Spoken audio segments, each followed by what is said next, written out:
Today's episode of Hidden Forces is made possible by listeners like you. For more information about this week's episode or for easy access to related programming, visit our website at hiddenforces.io and subscribe to our free email list.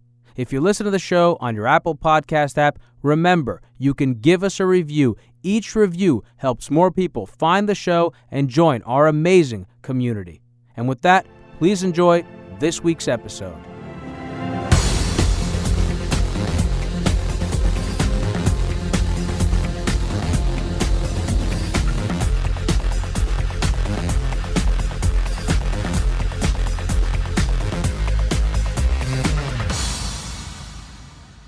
What's up, everybody? My guest on this episode of Hidden Forces is Camila Russo, the host of the Defiant podcast and a former Bloomberg News reporter responsible for covering emerging markets, European stocks, and digital assets. She's also the author of The Infinite Machine, the first official account of the rise of Ethereum, a story full of determination, ingenuity, and intrigue. In the first half of our conversation, I asked Camilla about her experience working as a journalist in Argentina, how she got interested in covering cryptocurrencies, as well as her process for writing such an ambitious book. The rest of the episode deals mostly with the book itself, including a conversation about the ICO craze of 2017 and the impact that it's had on Ethereum, its developer community, and investor appetite for funding new ventures and initiatives in the space. This part of the conversation continues into the overtime, where we also debate whether or not the ICO model itself is the ideal mechanism by which to fund early-stage open-source innovations. We also discuss what it's like to be a journalist covering crypto today, how the media industry in crypto has changed in the years since the onset of the 2018 bear market, and the opportunities for more sophisticated, high-quality journalism in the space going forward. And with that, please enjoy this week's episode with my guest, Camila Russo. Camila Russo, welcome to Hidden Forces. Hi, Demetri. Thank you so much for having me. It's great having you on. How do you feel? Good. I'm excited, a little bit nervous, a little bit, over a week ahead of the launch of my book. So it's an interesting time for me. So does it publish on the 13th or the 14th? The 14th. The 14th, so Tuesday of next week. This episode is going to publish in all likelihood on Monday of next week, so people will be listening to it right before the book publishes. But we live in the internet age now, so you can just pre-order. Mm-hmm. Yes, please do. So, before we get started, maybe you can give our listeners a sort of brief background, although I am interested in kind of probing into your background a little bit because you lived in one of my favorite countries and you're from South America, and it seems that a lot of people that have origin stories in crypto have strong intersections with Argentina specifically. Yeah. But why don't you tell our listeners your background, where you're from and how you got into the space? Sure. Yeah, so like you mentioned, I'm from Chile, from Santiago. I'm a financial journalist. I did, most of my career at Bloomberg News. I was there covering markets, started out as an internship in New York, then went to Argentina for over 4 years, then Madrid, then back to New York. And, that's when I was in New York in 2017, I really started covering crypto. And I was completely fascinated by the space and pitched to write a book on the history of Ethereum in end of 2017. And in 2018, I started writing the book with HarperCollins. And 2019, I left Bloomberg to finish the book, and also because I wanted to, do something on my own. And once I turned in the first draft of my book, The Infinite Machine, in June of last year, I founded the Defiant, which is a newsletter that's becoming more of a media company focusing on decentralized finance. So that's me. Well, that's exciting. Now you've opened up a whole new front of questions. So you started the Defiant, you said in June 2019? Yeah. And when did you leave Bloomberg to focus on writing the book? January 2019. January. So you're very ambitious. You basically, where were you in the writing process at that point in time?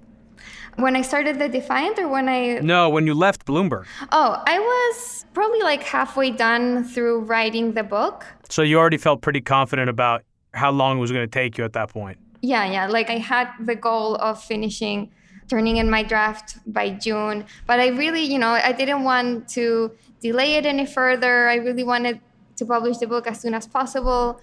And I wanted to do it in the best way possible. So I just thought, I don't want to be doing my job at Bloomberg halfway. I don't want to, and like doing the book halfway. And so, that's why I decided to leave. And honestly, after 8 years in the same company, I thought it was time to start something new. Yeah, people say Bloomberg's like the Borg. It's you get assimilated. Yeah, you get wrapped in. Yeah. So, I normally ask my guests when or how they got the idea to write their books. But in your case, the idea itself, as you wrote in your own book, it was something that it seemed almost very obvious. Why hadn't the only question was, why hadn't anyone done it? Yeah. But I wonder, maybe then the appropriate question to ask is, when or how did you get the idea that you were the person to write the first official story of Ethereum? That's a good question. Well, I guess first I want to give like a little bit of background of when I became interested in crypto. And it was back in Argentina. Like you said, a lot of people who are driven to the space, have this kind of intersection with Argentina at some point in their lives. And that was the case for me. And it was, in 2013, covering Argentine markets, seeing how people were really being hurt by double-digit inflation and currency controls. I wrote about how people were using Bitcoin to protect their savings and skirt these currency controls. And so since then, I was always really interested in this space. And then in 2017, like I said, I was back in New York and really had the opportunity to cover it more like full time because of the huge interest there was at the time to write about crypto. So I was, at this boom in crypto at Bloomberg News, like one of the biggest financial news organizations. And I was one of the few reporters covering the space there. So it really kind of gave me like a crash course in crypto, writing about the space every day and with really good access to the best sources there were because I was at Bloomberg. So it was an incredible place to be at the time. And so at the end of the year, I really thought, first, like, it's amazing what just happened, like this explosion in crypto. And I thought, it really needs to be documented. And writing a book is something that I had always wanted to do. So I thought, this is kind of my opportunity to finally write a nonfiction book. And so I knew I wanted to do it in crypto because that's the space I had been covering and the space that I was fascinated about. And, thinking about what the best story was, like you said, it was pretty obvious that Ethereum was a great story to tell, which hadn't been told before. And as to like, why me? I think, it's interesting because I think that this highlights something that I think attracts many people to crypto, which is how new it is and how ripe for innovation it is. And because it's so new, it feels like nobody really has ownership to it. At least that's how I felt at the time, because like I was in Argentina, I covered the space for 5 years almost, but, it didn't feel like it was my place to write a book on Argentina because there are veteran reporters who have been covering Argentina their whole lives, who are Argentine, who, have so much more experience than I did. But when I was in crypto, it just felt like, I was in a good spot relative to other journalists. Maybe some had a couple of years more covering this space than I did, but it didn't feel like I was like at such a disadvantage to others. So I think that's a great point to highlight that because the space is so new and open and decentralized and nobody owns it, that I felt that, I can tell this story too. Although you'd be surprised, the only English book written in English on the economic history of Argentina that I'm aware of is Paul Blustein's book. And that was, I think, written in 2003, and it was titled And the Money Kept Rolling In. In fact, he cited Casey. We mentioned Mike Casey. He cited Casey in that. Yeah. So there actually hasn't been that much written on Argentina, believe it, which is shocking because it's such an interesting case study. Maybe I should look into that. That's your next book. Yeah, your next book is, so back to Argentina, though. Why do you think that so many people have, caught the bug who were either in Argentina or had some intersection with Argentina? Is it because of how dysfunctional their particular government is and how dysfunctional their currency is? I think it's a mix of things. I think for sure people in Argentina instantly get the value of an independent, censorless monetary system because of how dysfunctional their own system has been for decades, almost for their entire history. People in Argentina, it's funny because everyone, like even, you talk to a taxi driver and everyone is super like financially literate. Like everyone will know the rate of the dollar that day. Everyone understands what inflation is, which is obviously very different in countries where you don't need to know all that stuff. But in Argentina, it's kind of like an everyday topic to understand. Even like the bond risk premium is something that makes headlines, So it's something that people get, how much irresponsible monetary policy and irresponsible fiscal policy can really directly hurt your pocket. So when people listen to what Bitcoin is, they get it. They get why it's important and significant. And I think another aspect, which is maybe not as talked about, is that I think Argentines are really innovative people. And I think they have to be. They're constantly stifled. Yeah, no, it's true. I've talked about this with different Argentines and people who have lived there, and it's like, it's interesting, the amount of like innovation that comes out of Argentina and their great entrepreneurs, like the few like big, blue chip stocks that have come out of Latin America have come out of Argentina. Now Globant and Mercado Libre, they're both Argentine companies. So you have like all these examples of Argentines being great entrepreneurs and great innovators. And yeah, it's exactly that. It's because they have to be, because they constantly go through these crises cycles where they lose everything, then there's like a big boom, usually fueled by populism, and then they lose everything again. So they have to constantly be reinventing themselves. And so I think, that's another reason why they're kind of open-minded to try something new like crypto.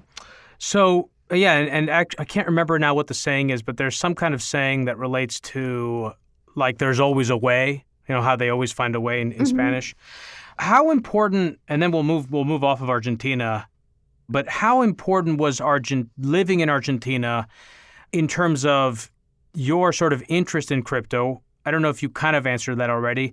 And I looked on my own to see when you first started writing about it. It looks like you first started writing about it in 2013, covering Bitcoin. But give me a sense of your personal development and your interest in this space. Like, how did that kind of happen? Yeah, like I mentioned, I think Argentina living there was really instrumental in my interest for crypto. And I think maybe to add more context to this, my own background coming from Chile before, Argentina.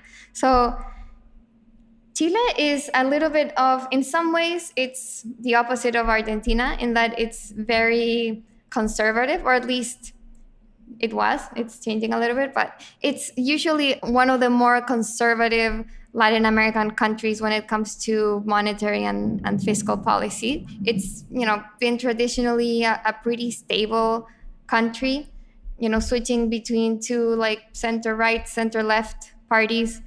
And so I came with this context and, having lived myself, that having this more conservative way of handling finances and currency usually works out. Like Chile has done pretty well compared to its neighbors.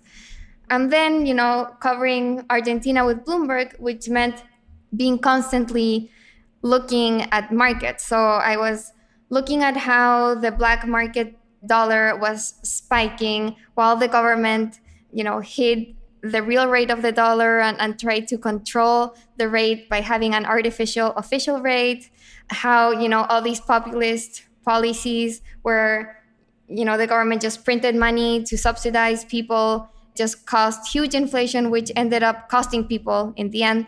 They say inflation is a way to tax the poor, and that was definitely the case in Argentina.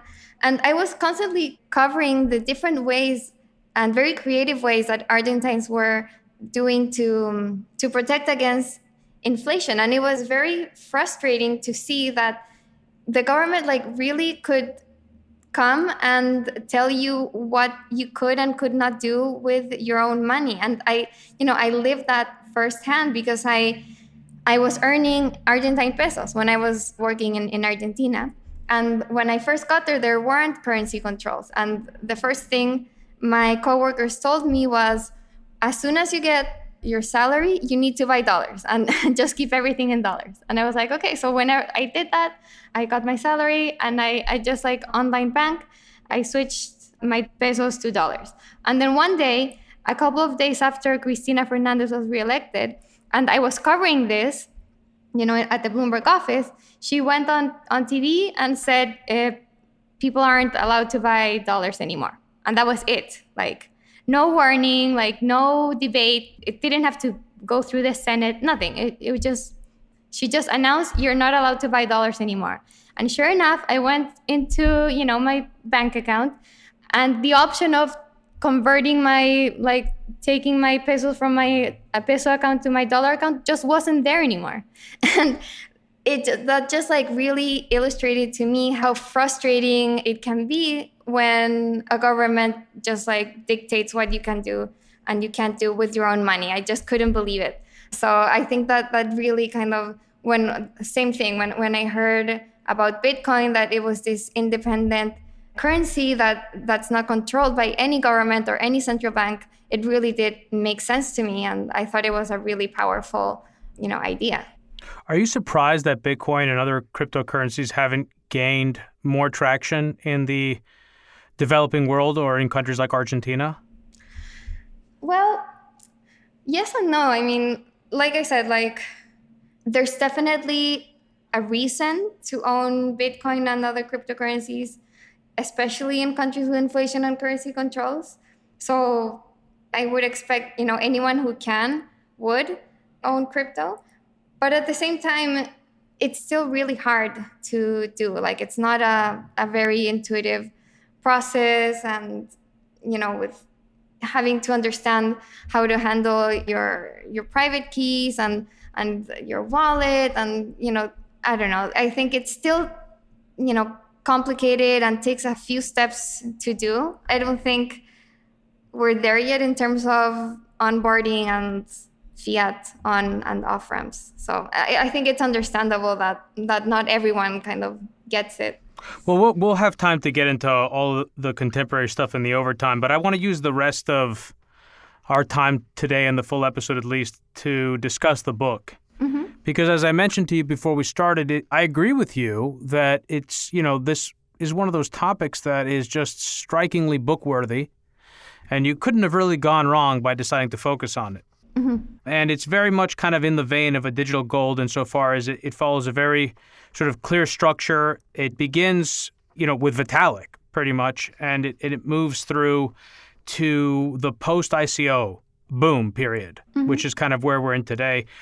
I'm curious, what was the process of writing the book like? How many people did you interview? How did you keep track of all that material? Mm. And I also wonder, did you do all your research or most of it up front and then just kind of do whatever additional research you needed to as you started writing? But was most of it done in the very beginning? I'm kind of curious mm-hmm. about that whole process. Sure. Yeah, so I started researching by first talking to the very early co-founders. My goal was to get, I had a preliminary conversations with a few of them. I spoke with, I think, Charles Hoskinson and Amir Tetrit, and I think like someone like Steve Narayov, I think like I spoke with like a few like early people to just give me like a very broad overview of the early days so that I could like structure the early days part of the book and know who I had to talk to. So I did like 5 like very like preliminary interviews just to get that like rough idea. Then with that and like the basic structure kind of mapped out of like the first like half of the book, like the early days part of the book, I went to like my goal was just to interview as many people as possible who were there, like who saw things as they happened directly. So my goal first was, after talking with these early people, I got the sense that there was this group of 8 co-founders. So my thing was like, okay, first like get the 8 and then go from there. And I wanted to get Vitalik last. So you didn't already have a pre-existing relationship with Vitalik? No. I had never. It's very impressive. You must not have any sort of inhibition. You pretty much can just cold call anyone or go pitch anyone as an individual. Basically. Yeah, that's a good skill to have. It's all the years at Bloomberg where you're just like pressured to get stuff out every single day. You can't have any inhibitions and just need to call people and get an interview. So I didn't have any any relationship with Vitalik at all, and just like trusted that I'd be able to get to him somehow. So I spoke with 7 co-founders, and in the meantime I was like trying to find a way, like someone to contact me with Vitalik, because he wasn't, he didn't initially reply to my email. So I asked people to introduce me, and so as I was interviewing like the very early people, I was also trying to contact Vitalik. And so usually the way I did the interviews was I tried to do them in person. So I timed, big interviews with like conferences or like times where I'd be nearby. Like an example of that is the interview I did with Gavin Wood. I did it in his Berlin apartment, and I timed that with a conference or something. I'm blanking on what was going on. Yeah, I went to Berlin for an Ethereum hackathon or conference in Europe. And I think like I timed it with like a trip to Zug to visit the Zug house. So I was like actually there at the Zug house. I went to Berlin. I also went to Amsterdam to interview Jeff Wilkie, but that didn't end up working out, and I had to do the interview over Skype. So that was a little bit frustrating. Yeah, that's really exciting. Yeah. You got to learn a big piece of the history of cryptocurrencies firsthand. Yeah. It's really a special experience. You must feel very fortunate. I am. No, I mean, it was an incredible experience. I'm really happy I decided to write this specific story because, I think first, like the characters are incredibly interesting. Vitalik himself is just, such an amazing character, this like 19-year-old genius, thinking of this platform. But, beyond that stereotype, this like really kind of mature leader. I think, it must be really uncommon to see someone like him so young and leading such a huge project with so many different people, behind them. So, well, you definitely seem to have a high opinion of him or a soft spot for him in the book. How many hours did you spend with him directly in conversation, in sort of preparing for the writing of the book? So I interviewed him for, I think, over 2 hours, and then emailed back and forth for a lot of the fact checking. And then, have interviewed him since I interviewed him again at ETH Waterloo for another hour. Is that the one that I saw a recent Q&A that you did with him on stage? Was that the one? I think the most recent one was for Ethereum. The one where you asked him what the, in fact, that's the same one that you closed the conclusion of the book with. Right. Yeah, that's the one. You asked him about the value of the network. Yeah. So I guess 3 hours with him, plus emailing about fact-checking stuff. So I mentioned to you, I think it was before we started recording, that I had Vitalik on the show along with Vlad Zamfir a couple of years ago to talk about the roadmap and the problem of scalability. And it was a very interesting experience to have him on the show and to engage him in conversation, because he is so unorthodox in the way he thinks and in the way he speaks and communicates. And so like that was a valuable experience for me. I'm curious, for you, what was that experience like? Like when you first met him and you engaged him in conversation, what did you find most notable, and what kind of insight did you glean in those early interviews? So I think what surprised me the most was that I always thought Vitalik would really focus on just like the very technical answers. And I think that's because when I had seen him do interviews with other people, that's what, he like maybe the interviewees focused more on. But anyway, so I was expecting him to not want to go into like different, like more personal aspects of his own life. And I was a little bit nervous to ask him about like his childhood and like what was school like and, things like that. I thought he would like just like brush off and not want to talk about, but he was like really happy to go into that, like just like more personal, non-technical, like non-Ethereum related questions. So that was a really good surprise. Well, you wrote this in the book, that he was growing up an introvert. In fact, I think you spoke to at least one of his teachers in Canada, right? And then as he got older, he became more extroverted. What accounts for that? Do you think it was just the circumstances of his role in Ethereum in particular that sort of forced him to grow up sooner than he would have otherwise? Yeah, I think, that's one really remarkable thing about Vitalik, that he was extremely introverted when he was a kid, at least, according to, I spoke with his mom and dad and his, university professor, and, that it was tough for him to kind of make friends at first, to, participate in class and like share different interests with other kids.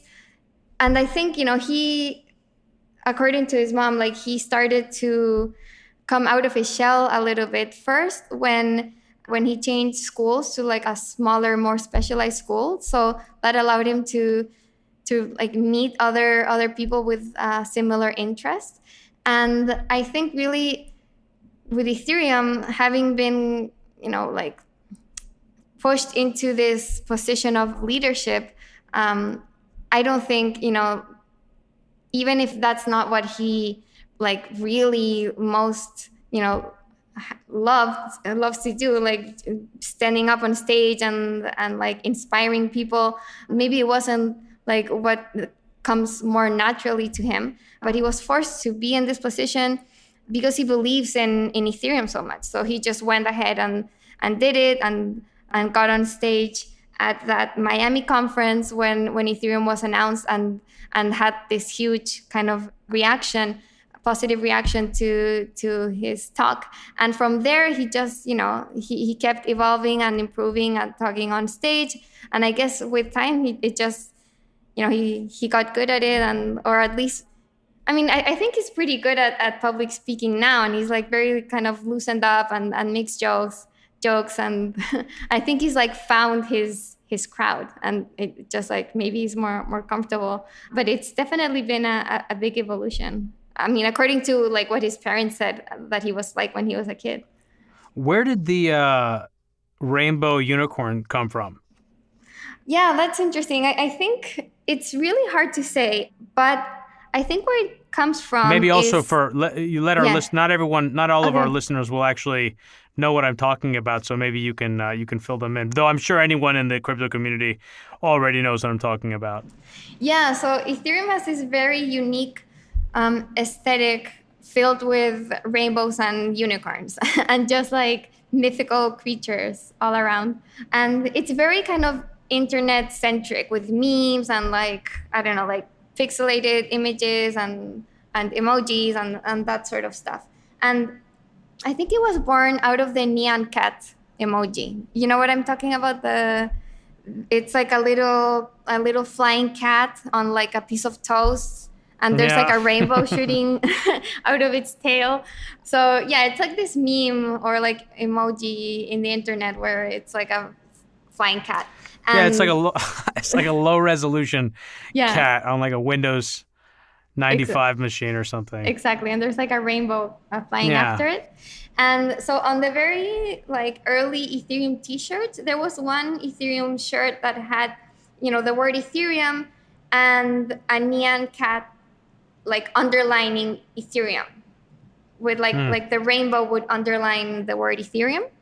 So I think that's like one element that really started it. And then I've seen a couple of like YouTube videos by like early Ethereans where they use the neon unicorn. So there's like a different emoji that instead of a cat, there's a unicorn. So I think it was like just like this internet culture picking up this like these different memes. And it just seems like the unicorn and rainbow really stuck to this group of people. And I think it's, partly because when you look at Ethereum developers, they're pretty much like in a similar kind of demographic. They're Super mostly, geeky. yeah, they're obviously super geeky. They're like computer scientists. Um, they are, mostly millennials, like on the younger side, like 20 somethings. I am Zoomers. yeah. But like but tell me, this thing Yeah. about memes is just so fascinating to me. Mm.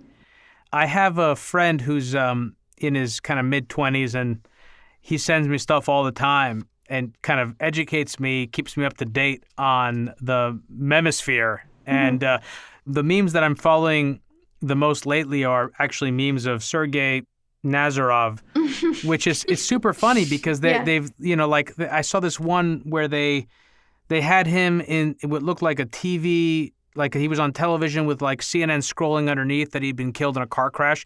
Clearly an Wow. allusion to Vitalik and claims that he had died. And you see these constant sort of references to comparing him to Vitalik.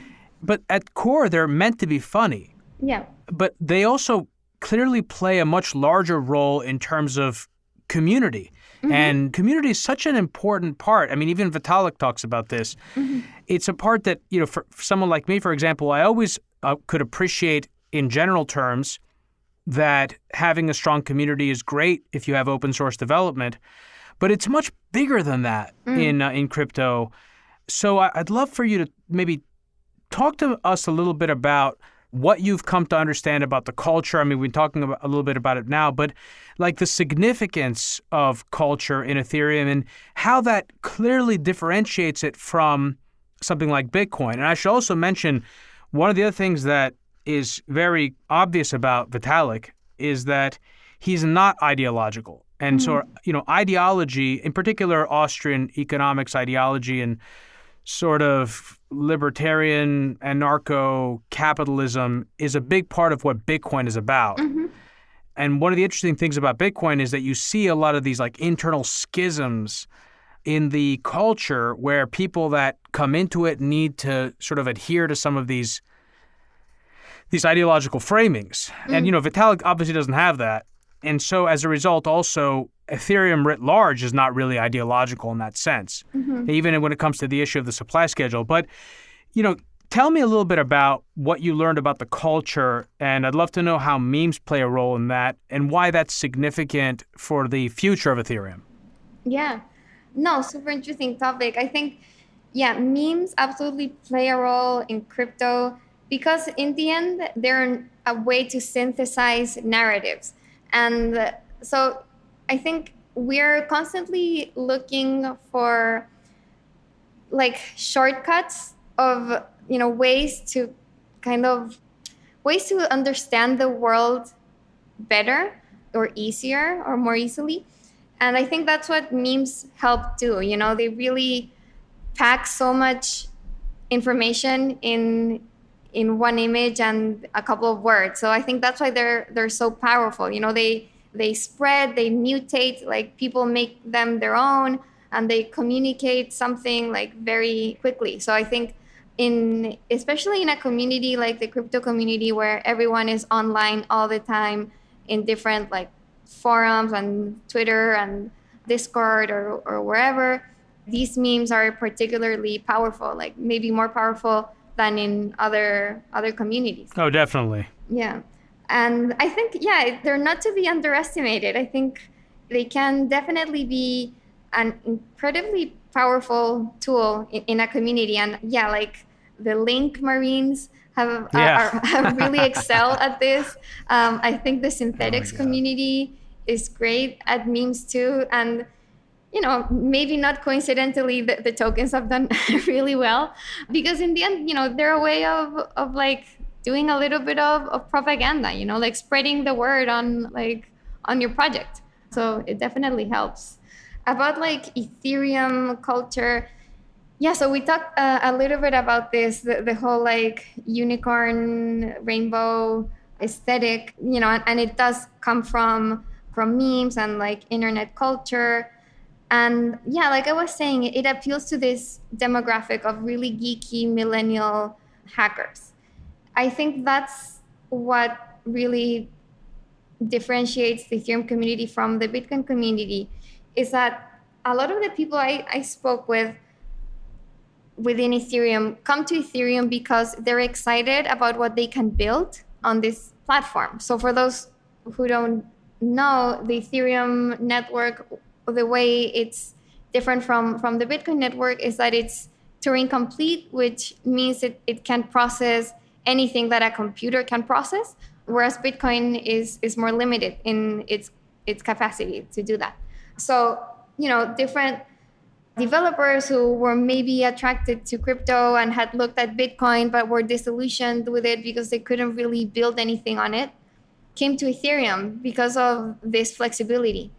And so because Ethereum attracts people for a different reason than Bitcoin, is that we don't see this ideology there. Like people usually go to Bitcoin because they are attracted to this like sound money idea that's very appealing to libertarians.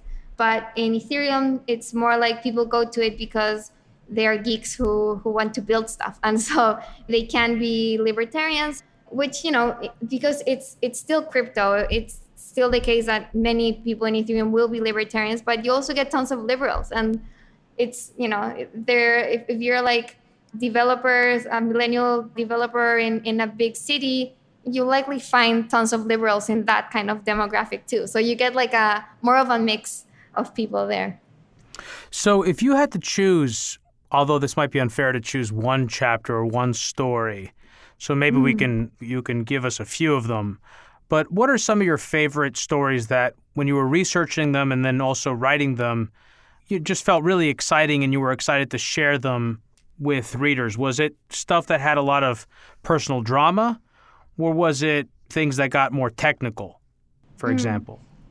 Yeah, let's see. I think it's really hard to. The fork, the DAO fork, is obviously like a great story because it involved a lot of high stake decisions and a lot of stress and a lot of unhappy people.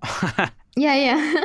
Well, I think yeah, like the DAO fork is an obvious one, but I think there are lesser known stories that are super interesting. Like the chapter I call The Red Wedding is, I think, really dramatic. A reference to the Game of Thrones blood scene. And it's when, the 8 founders and the other people working on Ethereum at the time congregated in the Zug house.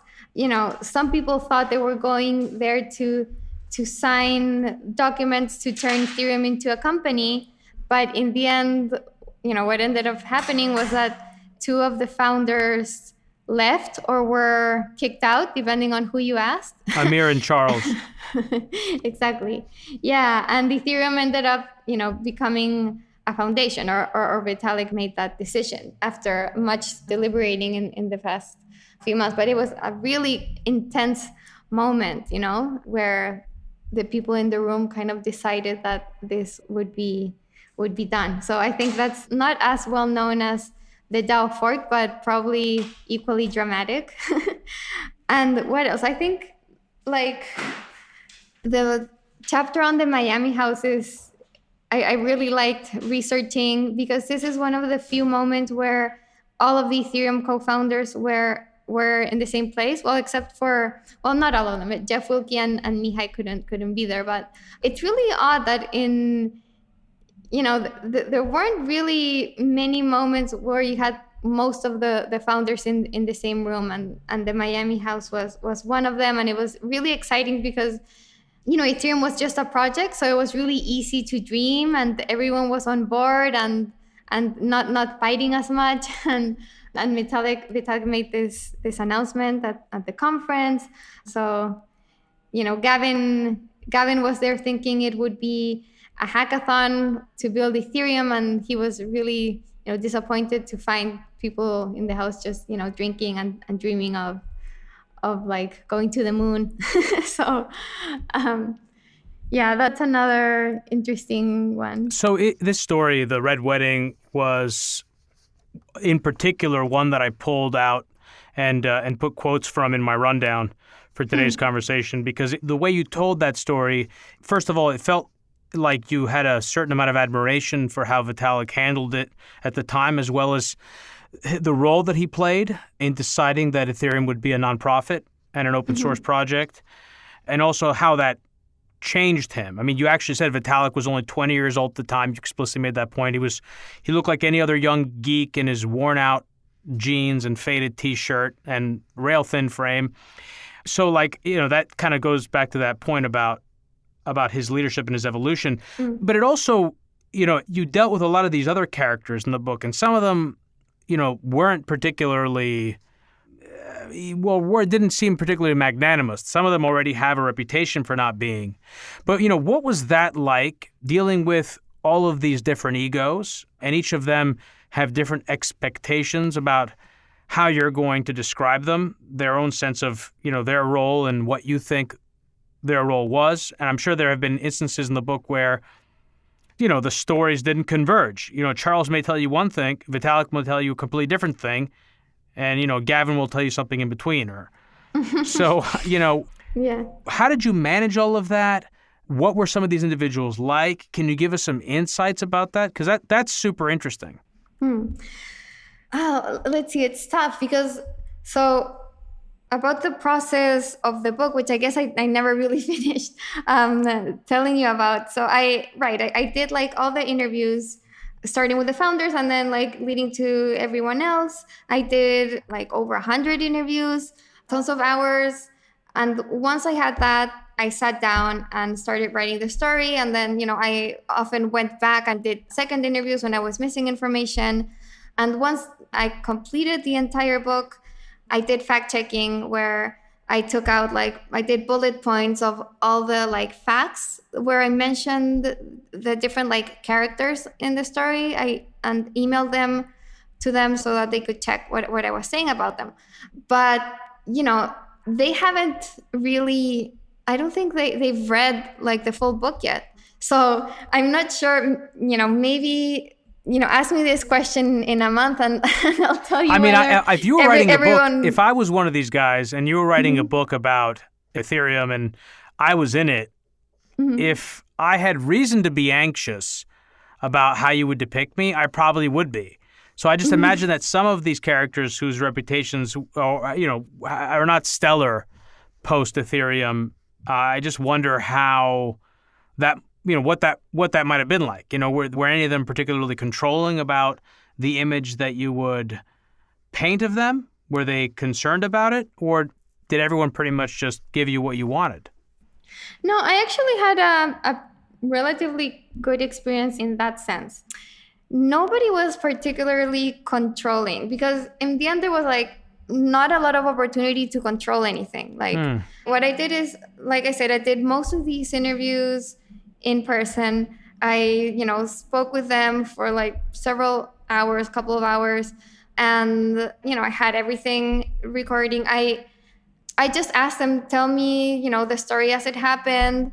I then went back if there were, anything that wasn't exactly like somebody else said with the fact checking. So I don't know, the only thing I gave them space to change was the facts that they told me. And in the end, like the story I tell is the story that came out of like all these different interviews. So, if one of their stories didn't exactly match, in the end, I went with what most people who were there told me happened. So, I think that's how I handle kind of those differences in like perception of what happened. So we're going to spend the period of the ICO boom and craze and bust we'll probably talk about most of that in the overtime, but at least would like to start during the full episode because it is, it's so interesting when we're living in the aftershock of that period. And the hope is that a lot of really great work and building has been done during the bear market with a lot of the money that was raised during the boom. Mm-hmm. And there's a lot of controversy around this. A lot of people made a lot of money, raised a lot of money rather, because, during this period, the big story on the technical front that I remember, and this is what I talked to Vitalik and Vlad about when they came on the show, and that for listeners, I think was like episode 49, was the problem of scalability. And we discussed sharding, we discussed state channels, and other solutions, both layer 1 and layer 2. And proof of stake, obviously, FFG and CBC, correct by construction, which was Vlad's. Mm-hmm. In your research, how much progress has the community really made here on addressing issues of scalability in the last 3 years?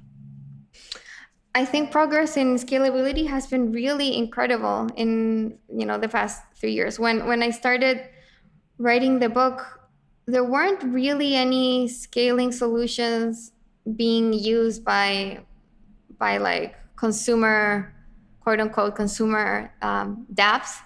And right now we have a DEX like Loopring using zero knowledge proofs, and Optimism doing these tests with optimistic rollups, and Plasma finally launched, and it has its state. It's a separate channel where it has this agreement to port Bitfinex's Tether transaction. So you have concrete results of all these scaling solutions and all the research that's been done so far. So I think, progress has been amazing.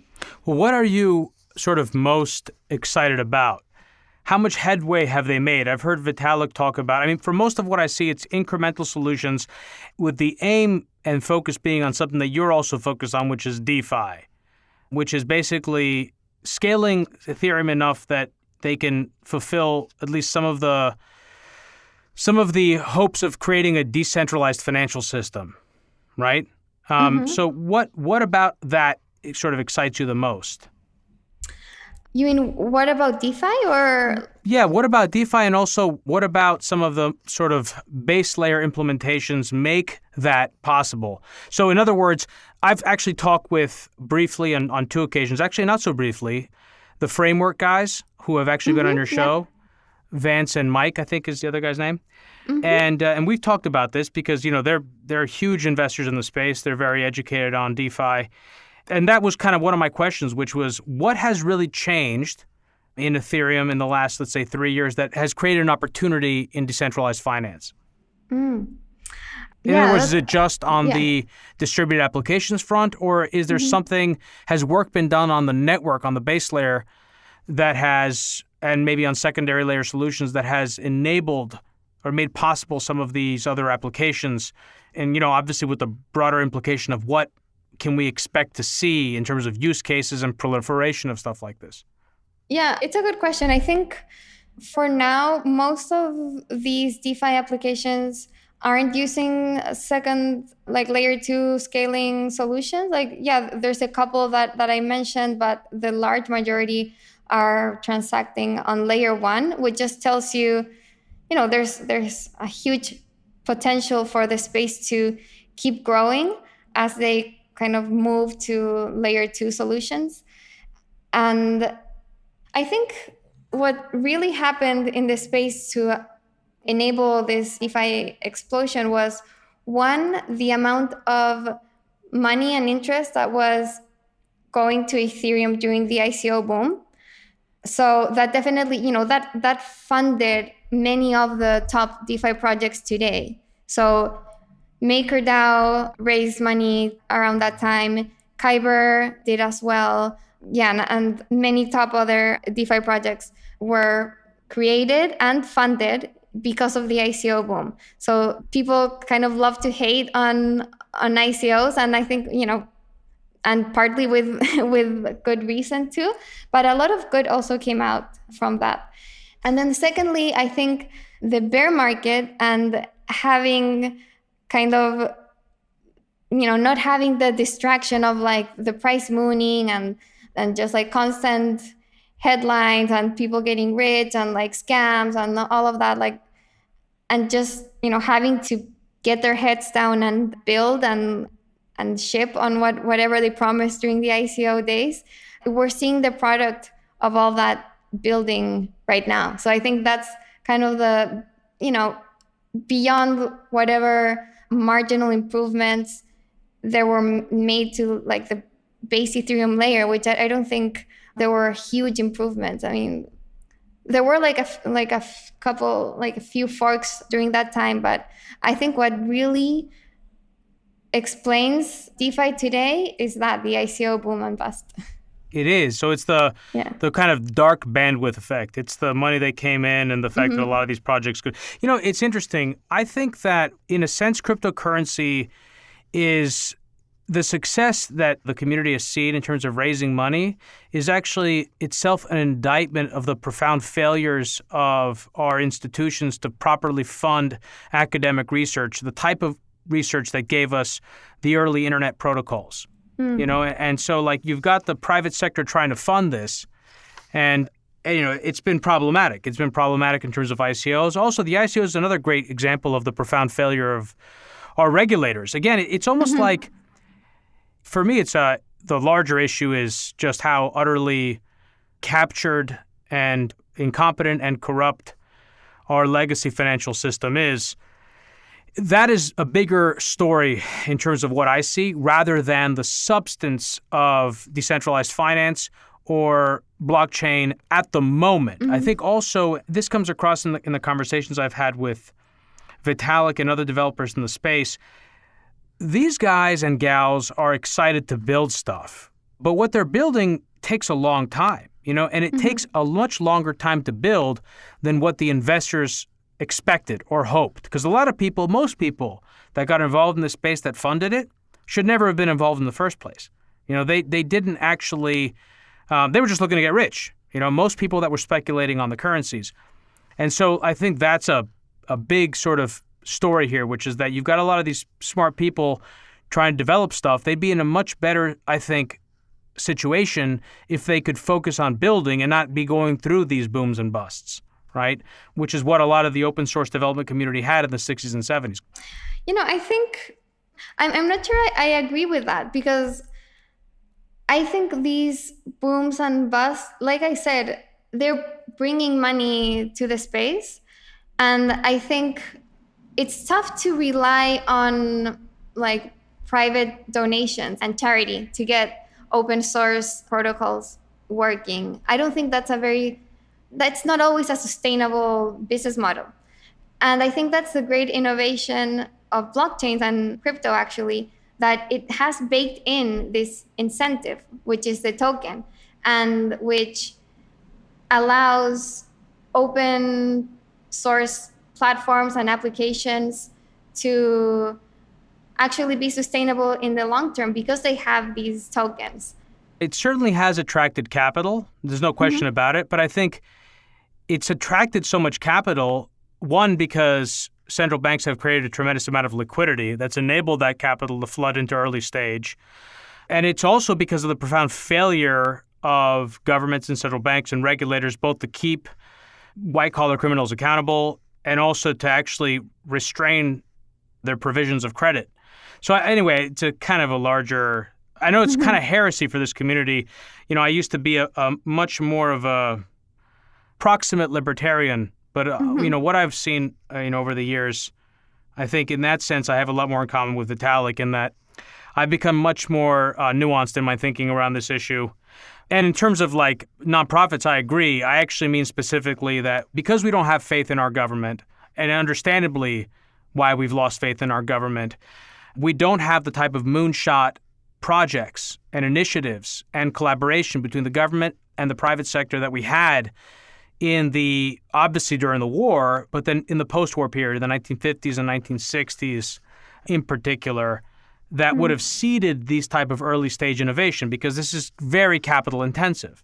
And my point about the boom and bust is that simply something like this, I don't think is well served. And we'll get into this into the overtime, because I want to ask you, this goes to the question of the legacy of the ICO craze, because so much of what the ICO boom was ERC20 tokens. It was stuff that was enabled because of Ethereum. A ton of these people were able to basically scam investors. Right. So how has that set back the community? There were a lot of people that got into this space that were excited about it, and they became disillusioned, right? So there are consequences to the bust. But we'll get into all of that in the overtime, Camilla. And I also want to ask you something that you're, I think, particularly qualified to talk about, which is journalism, maybe journalism writ large, but also journalism specifically in this space. One of the things that I found really fascinating, having come in or sort of gotten in deeply in 2017, was how the podcasting environment changed. And also just the media environment more broadly. There were certain people that had a bigger voice at that time, and then we saw that dramatically change. And I think a lot of that had to do with the success of Bitcoin during the bear market. And a lot of the people that were covering Bitcoin really became the prominent voices in the cryptocurrency space. So I'd love to talk to you about that, and just, maybe a little bit more about DeFi and some other, whatever else you're kind of interested in discussing. For regular listeners, you know the drill. If you're new to the program, Hidden Forces is listener supported. We don't accept advertisers or commercial sponsors. The entire show is funded from top to bottom by listeners like you. If you want access to our premium content, which includes transcripts to every conversation we've ever had on the program, copies of my rundowns, which are elaborate show documents created by me ahead of every episode. This one includes lots of rainbow colors, what looks like a hurricane, Ethereum DeFi liquidity vortex, a picture of Vitalik holding the, what block? This was when he was pronounced dead, Camilla, right? Where he took a picture. Right, yeah. Right, and finding new uses for blockchain rather than newspapers. So my rundown as well, and also the overtimes, which are the second part of my conversation with my guests. You can head over to patreon.com/hiddenforces to access all of that and subscribe. Not only is the content worth it, but it's a great way of showing your support for the show and the work we do. Camilla, stick around. We're going to move the second half of our conversation into the overtime. Today's episode of Hidden Forces was recorded in New York City. For more information about this week's episode, or if you want easy access to related programming, visit our website at hiddenforces.io and subscribe to our free email list. If you want access to overtime segments, episode transcripts, and show rundowns full of links and detailed information related to each and every episode, check out our premium subscription, available through the Hidden Forces website or through our Patreon page at patreon.com/Hidden Forces. Today's episode was produced by me and edited by Stylianos Nicolaou.